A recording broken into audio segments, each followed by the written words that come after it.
Unbelievable, truly shocking. Buhari gives reasons why he sends DSS after Sunday Igboho. Igboho was disturbing peace with his campaign against Fulani herdsmen, Buhari. So this was the reason he sent the Fulani herdsmen after Sunday Igboho, and he's not ashamed.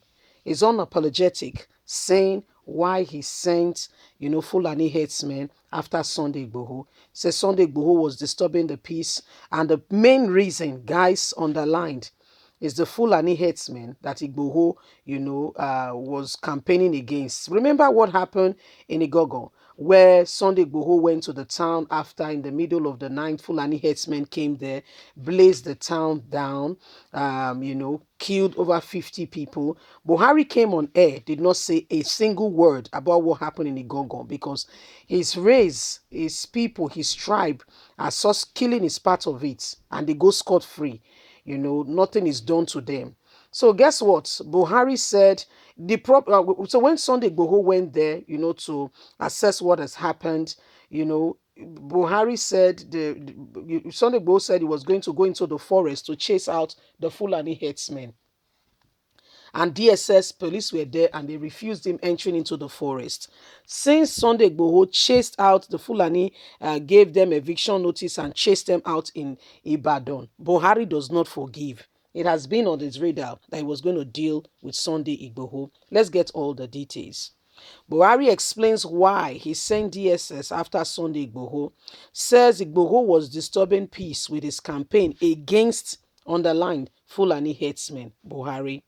President Muhammadu Buhari on Tuesday commended the State Security Service SSS for raiding Igboho's home, describing Mr. Igboho as a militant who has been disturbing the peace of the country under the disguise of protesting his kingsmen, the Fulani herdsmen attack. Last Thursday, the DSS stormed Igboho's home.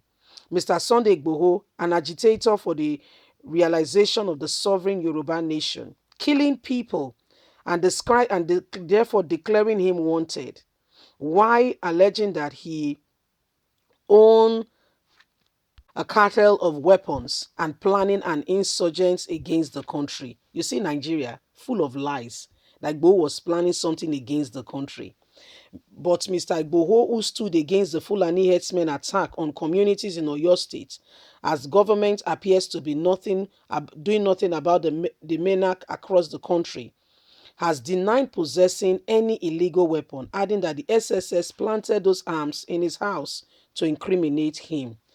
But Buhari, in his statement by his spokesman Garuba Shehu on Tuesday, however, commended the SSS for raiding Igboho's house, which is against the law, in the middle of the night, saying Mr. Igboho has been disturbing the peace, going after Fulani herdsmen. He further continued by saying the deliberate work of the State Security Service on Thursday, 1st of July, raiding the residence of a militant ethnic sectionist who has also been conducting activities and actions of terrorists and disturbing the peace under the disguise of protesting against his own kinsmen. Mr. Buhari said the DSS has done very well. He further said that Mr. Igboho's sectionist utterance and anti-government, which is known to have publicly expressed, have over time built up into very hateful and vile speech, which he will pay for. It must be highlighted that the government respects fundamental human rights. That's not true. An expression of view. But raiding Mr. Igboho's house at the time you did is unlawful, is not accepted, should never be condoned. So who told you that whatever you did was right? Who told you that you were right on your going to someone's house in the middle of the night when the person is supposed to be sleeping? Is there not a rule of law? Of course, in Nigeria, there is none. To be very candid, there is none. There is no such thing as the rule of law. People do as they please. People do as they please. They do whatever they want. They do whatever they want. I mean, all in the, and these are what we call political criminals. They are under the disguise that they are the leaders, but yet carrying out evil activities under the disguise that they are leading. But they're not leading anything. They are really and truly carrying out evil and wicked activities. And who tells you that Nigeria cannot, that things cannot, fall in place? It may look like it's taking time, but I want to assure you that in a process of time, all will be revealed. Those who are after the country, those who will not want the country to have rest, those who are committing evil and atrocities will all be exposed. Those who are going under the disguise of government, those who are, hiding under the disguise that they are leaders doing one thing or the other, they will all be exposed. They will all be exposed. It's only a matter of time. They will all be exposed. So these are some of the things happening today. This is why we all need to stand on our ground and do not allow these people who, especially for Buhari, he is so obsessed with the Fulanis that it's too obvious. The United States gave an index regarding Buhari's government, and what they said is quite alarming.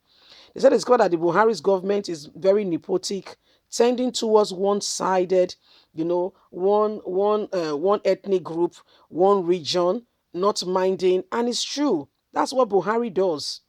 And the bitter part of it is that he knows Nigeria is not working. He's got no solution. Yet they are palling and partying together, under the same disguise of APC. But the sad thing, come 2023, or if there is an election, you'll be surprised that people, Nigerians, not ghosts, will still line up behind them. Women will still tie cloth and printed with APC, saying that APC should come on board. So when you look at it, who exactly is to be blamed? Who do you blame in this matter? Who exactly do you blame? Because if you look at it, these people, they are all birds of a feather. They are all the same thing. There is no difference among them. They are all the same people, all the same thing.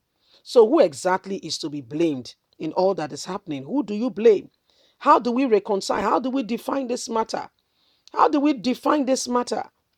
They are coming legally, infringing on the rights of the people, committing atrocities, and they expect everybody to understand and move on and say all is well. Excuse me, all is not well. All is not well. No way, all is not well. All is not well. So there is absolutely a real cause for concern. You are praising yourself that you went to Igboho's house to commit crime. It's painful that the world leaders are just there sitting and doing nothing. Leave us a comment. We'd like to hear from you. God bless you. Do have a lovely and a fantastic day. From us, it's bye for now. Bye.